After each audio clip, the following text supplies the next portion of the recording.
呢條問題我代天下嘅男士問嘅，咁如果身邊嘅女朋友或者個老婆咧，佢喺短時間入邊咧，佢可以係變面變得仲精彩過四川嗰啲嘅。今日佢話好掛住你，聽日就好愛你，跟住突然間就黑口黑面，後日就乜事都冇，關唔關 PMS 事嘅咧？Dr. Janet，咩係 PMS 啊？嗱，PMS 咧即係 premenstrual syndrome，中文咧就係經前症候群。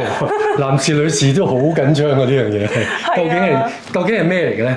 經前症候群咧係一個好常見嘅現象啦。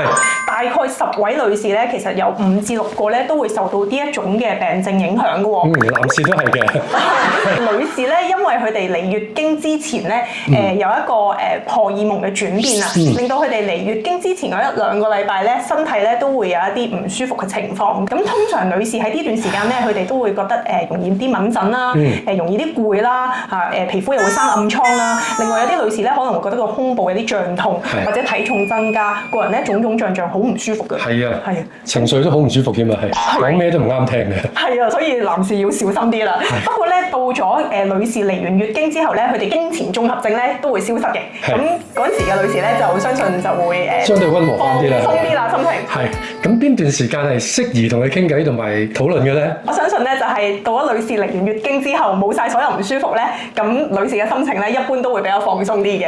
知道咩時候做咩啦？